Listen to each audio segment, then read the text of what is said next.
Hikayat Nahkoda Muda. Maka tersebutlah kisah pada zaman silam di negeri bawah angin yang luas terbentang antara langit dan laut. Di sanalah berdiri kerajaan laut Indrapura, tempat para pelaut berlabuh dan berdagang. Adalah seorang pemuda bergelar Nahkoda Muda yang mengemudi kapal besar bernama Sri Bahtera, kapal kebanggaan kerajaan. Pada pagi yang hening, angin laut berhembus lembut.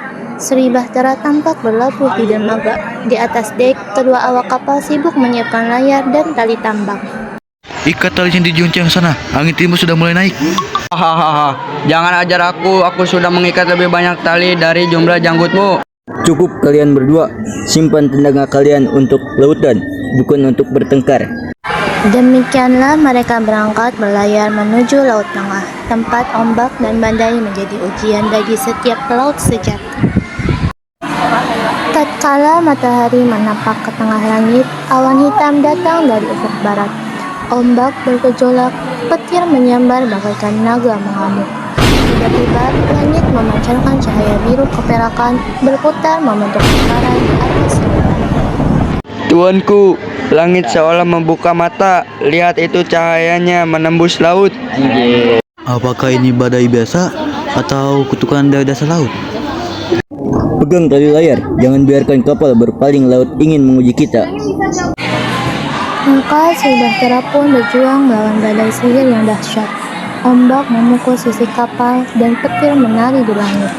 Tiba-tiba muncul cahaya lembut dari dasar laut, menembus ombak, dan di tengah cahaya itu tampak sosok perempuan bermahkota mutiara. Itulah Putri Salma, putri dari kerajaan laut Indrapura. Tempat mutiara bersinar tanpa cahaya dan paus besar menjadi penjaga gerbang istana. Wahai Nahkoda Muda, dengarlah sabda hamba.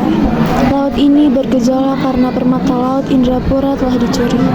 Pencurinya ialah bajak laut hitam, manusia tamak yang menginginkan kuasa laut. Jika permata itu tidak dikembalikan, lautan akan murka. Duhai Putri Salma, demi kehormatan laut dan rajaku, akan hamba cari permata itu dan lawan si Durjana. Hamba percaya padamu, wahai Nahkoda Muda, badai ini akan reda.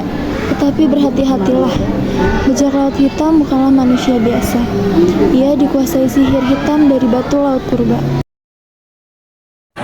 Setelah badai reda, Sri Bahtera berlayar menuju laut terlarang, tempat kabut tak pernah sirna dan banyak kapal hilang tanpa jejak. Tuanku, kabut ini sangat tebal. Aku sampai tak nampak tanganku.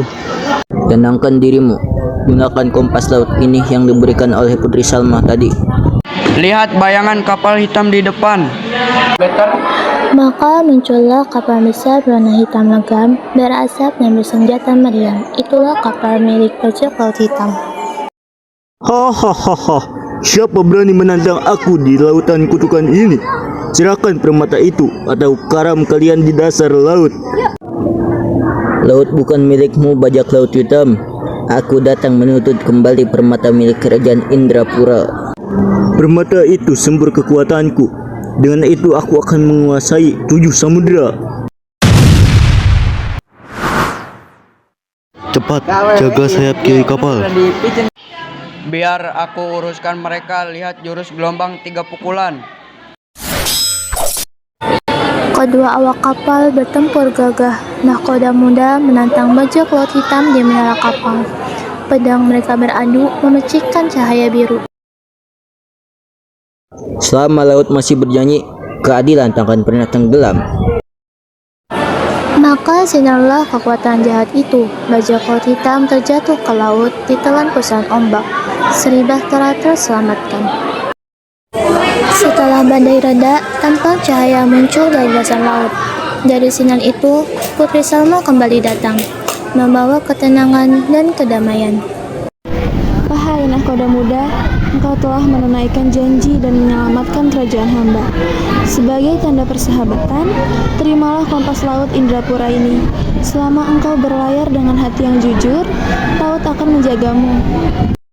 Terima kasih Duli Putri. Semoga laut dan langit menjadi saksi persahabatan antara dua dunia.